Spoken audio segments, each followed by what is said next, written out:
The Blue Castle by Lucy Maud Montgomery. Narrated by Janette H. Kaymak. Chapter 8. Valancy did not sleep that night. She lay awake all through the long dark hours, thinking.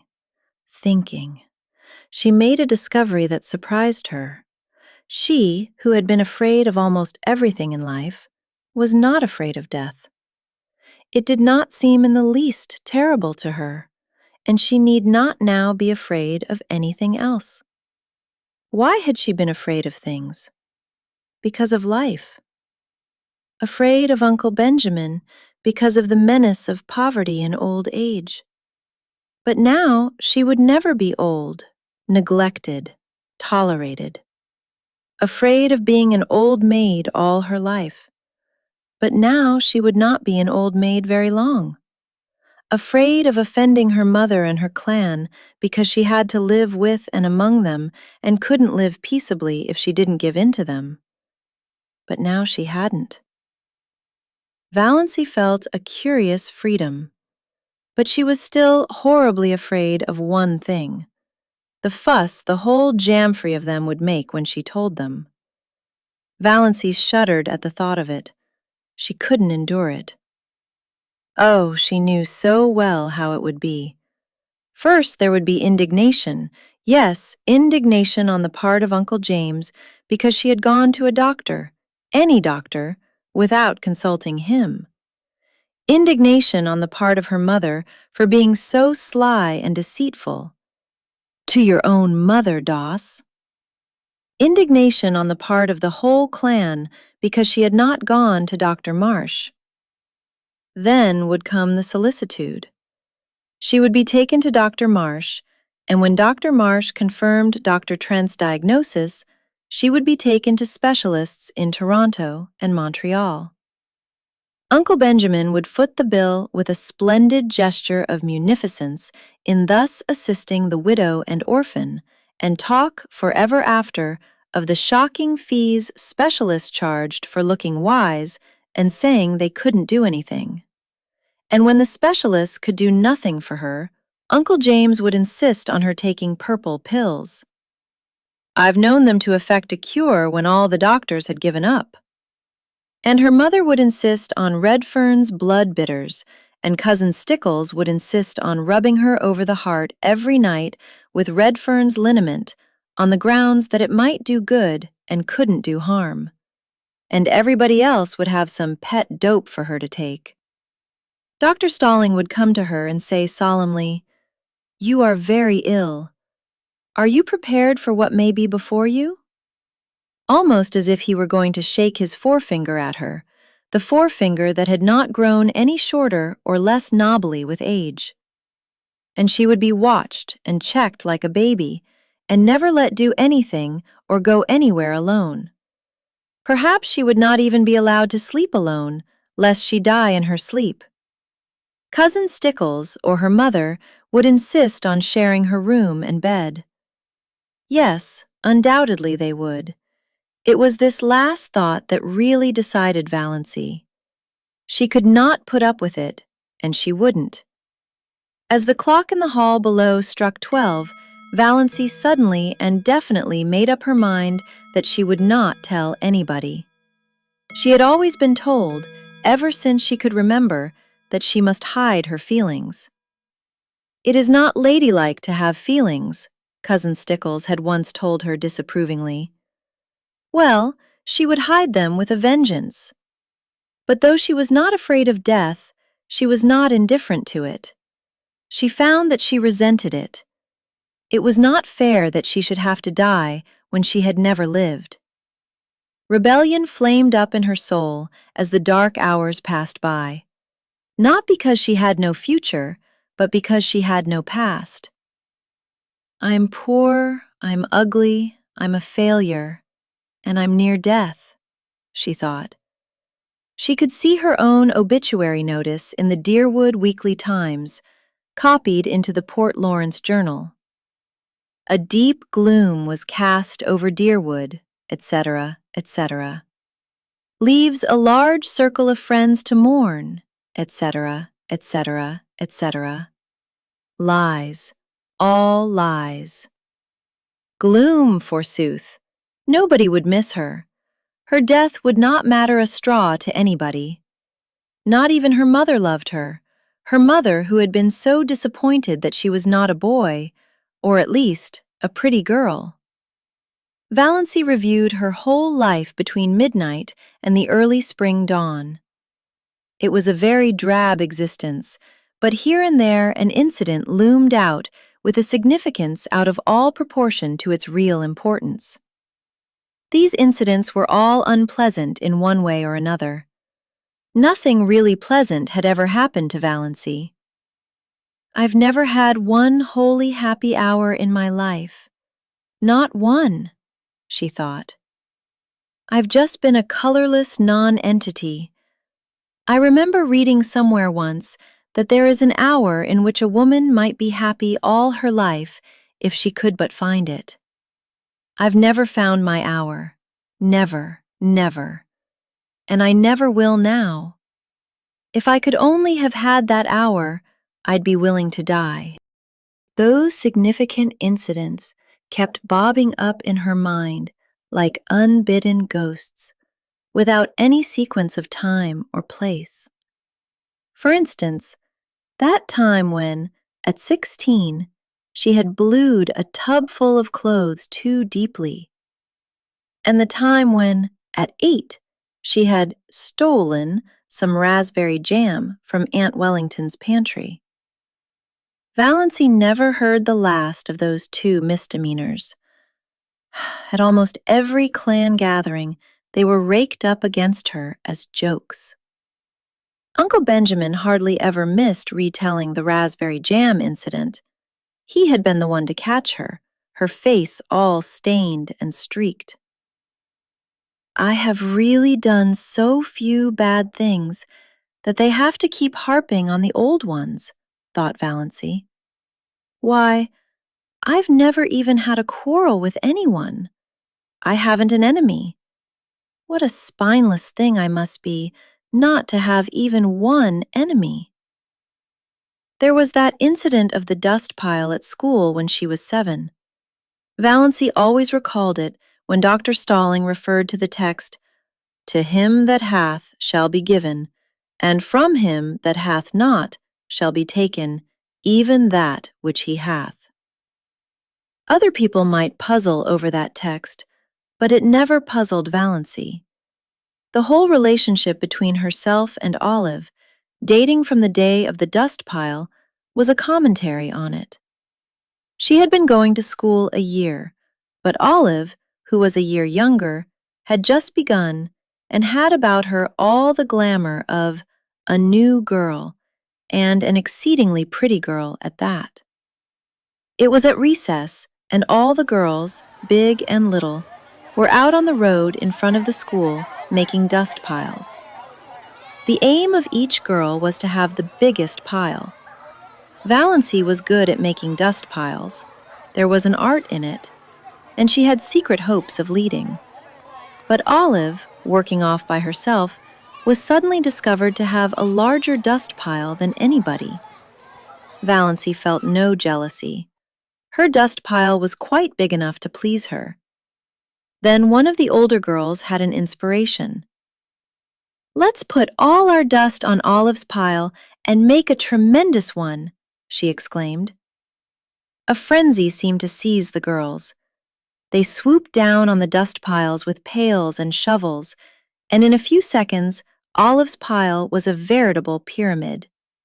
In vain, Valancy, with scrawny, outstretched little arms, tried to protect hers. She was ruthlessly swept aside, her dust pile scooped up and poured on Olive's. Valancy turned away resolutely and began building another dust pile. Again, a bigger girl pounced on it. Valancy stood before it, flushed, indignant, arms outspread. "Don't take it," she pleaded. "Please don't take it." "But why?" demanded the older girl. "Why won't you help to build Olive's bigger?" I want my own little dust pile, said Valancy piteously. Her plea went unheeded. While she argued with one girl, another scraped up her dust pile. Valancy turned away, her heart swelling, her eyes full of tears. Jealous! You're jealous! Said the girls mockingly. You were very selfish, said her mother coldly, when Valancy told her about it at night. That was the first and last time Valancy had ever taken any of her troubles to her mother. Valancy was neither jealous nor selfish. It was only that she wanted a dust pile of her own. Small or big mattered not. A team of horses came down the street. Olive's dust pile was scattered over the roadway. The bell rang. The girls trooped into school and had forgotten the whole affair before they reached their seats. Valancy never forgot it. To this day she resented it in her secret soul. But was it not symbolical of her life? I've never been able to have my own dust pile, thought Valancy. The enormous red moon she had seen rising right at the end of the street one autumn evening of her 6th year.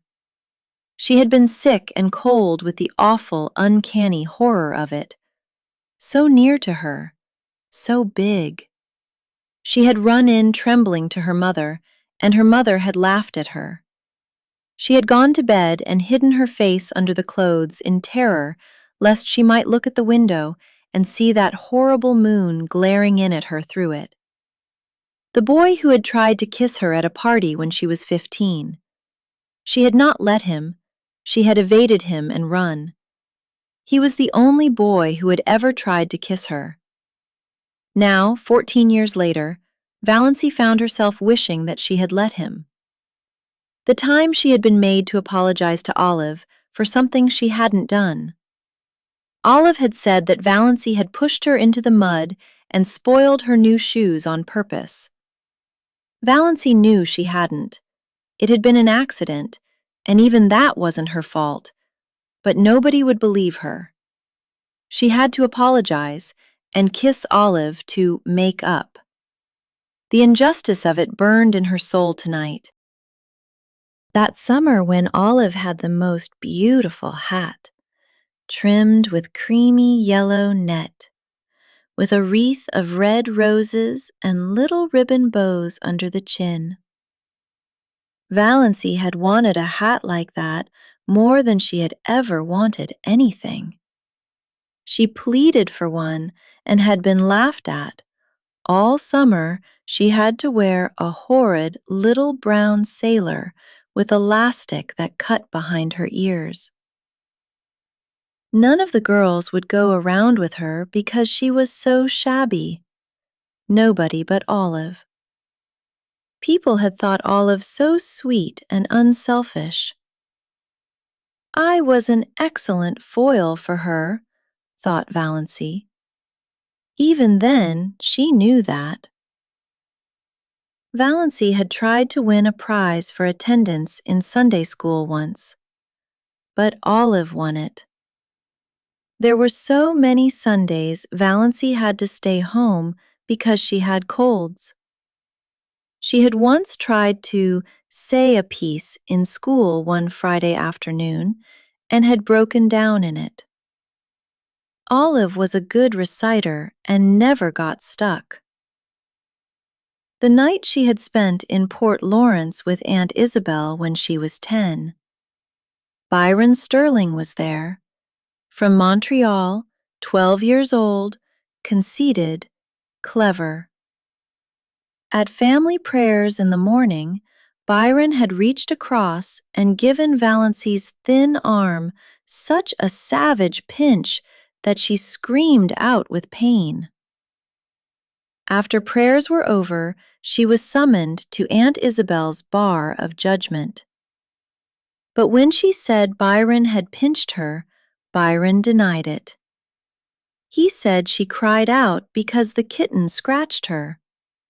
He said she had put the kitten up on her chair and was playing with it when she should have been listening to Uncle David's prayer. He was believed. In the Sterling clan, the boys were always believed before the girls. Valancy was sent home in disgrace because of her exceeding bad behavior during family prayers, and she was not asked to Aunt Isabel's again for many moons. The time Cousin Betty Sterling was married. Somehow Valancy got wind of the fact that Betty was going to ask her to be one of her bridesmaids. Valancy was secretly uplifted. It would be a delightful thing to be a bridesmaid. And of course, she would have to have a new dress for it. A pretty new dress, a pink dress. Betty wanted her bridesmaids to dress in pink. But Betty had never asked her, after all. Valancy couldn't guess why, but long after her secret tears of disappointment had been dried, Olive told her. Betty, after much consultation and reflection, had decided that Valancy was too insignificant. She would spoil the effect. That was 9 years ago. But tonight, Valancy caught her breath with the old pain and sting of it. That day in her 11th year, when her mother had badgered her into confessing something she had never done.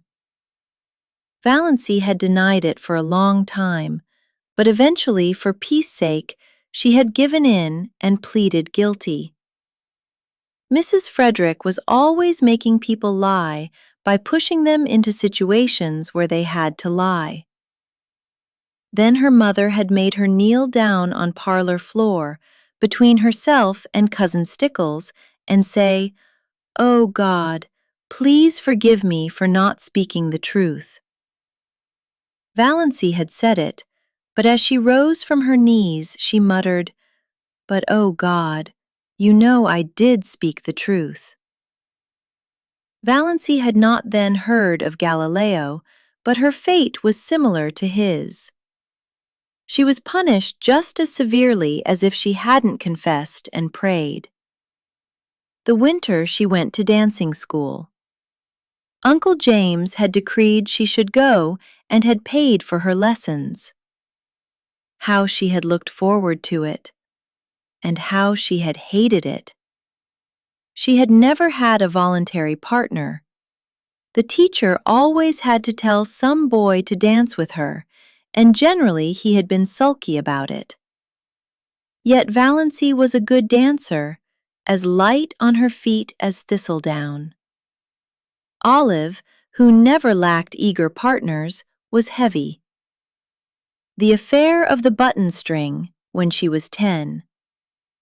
All the girls in school had button strings. Olive had a very long one with a great many beautiful buttons. Valancy had one. Most of the buttons on it were very commonplace, but she had 6 beauties that had come off Grandmother Sterling's wedding gown. Sparkling buttons of gold and glass, much more beautiful than any Olive had. Their possession conferred a certain distinction on Valancy.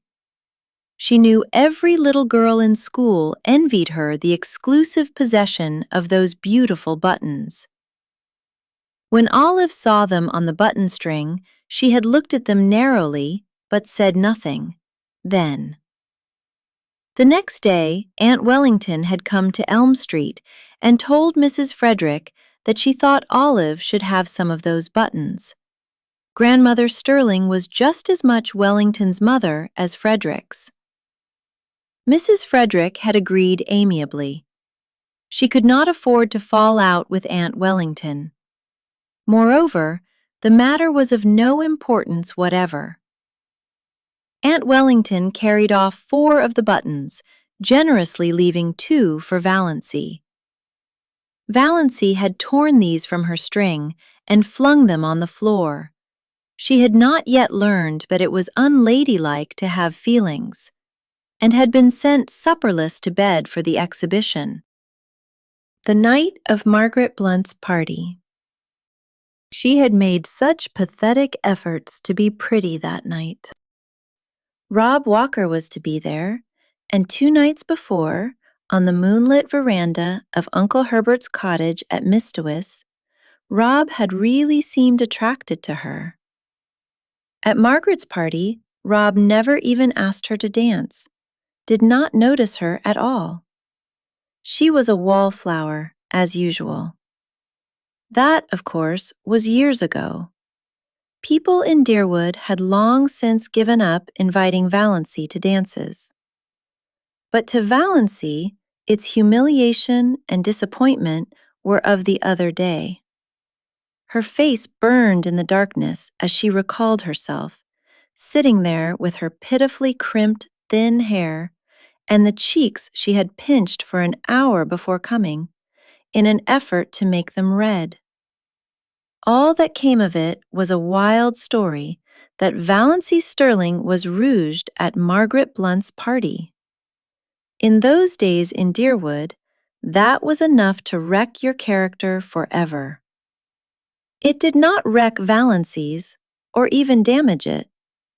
People knew she couldn't be fast if she tried. They only laughed at her. "I've had nothing but a second-hand existence," decided Valancy. "All the great emotions of life have passed me by. I've never even had a grief. And have I ever really loved anybody? Do I really love Mother? No, I don't. That's the truth, whether it is disgraceful or not. I don't love her. I've never loved her. What's worse, I don't even like her. So I don't know anything about any kind of love. My life has been empty. Empty. Nothing is worse than emptiness. Nothing." Valancy ejaculated the last nothing aloud passionately. Then she moaned and stopped thinking about anything for a while. One of her attacks of pain had come on. When it was over, something had happened to Valancy, perhaps the culmination of the process that had been going on in her mind ever since she had read Dr. Trent's letter. It was 3 o'clock in the morning, the wisest and most accursed hour of the clock. But sometimes it sets us free. "I've been trying to please other people all my life and failed," she said. "After this, I shall please myself. I shall never pretend anything again. I've breathed an atmosphere of fibs and pretenses and evasions all my life. What a luxury it will be to tell the truth. I may not be able to do much that I want to do, but I won't do another thing that I don't want to do. Mother can pout for weeks. I shan't worry over it. Despair is a free man. Hope is a slave." Valancy got up and dressed with a deepening of that curious sense of freedom.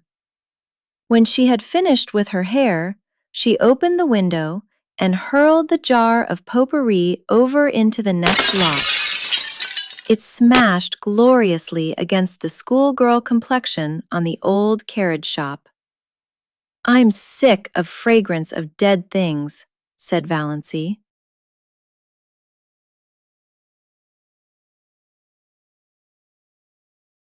This is the end of Chapter 8. Janette's voice performance was created in ElevenLabs. I hope you come back for Chapter 9.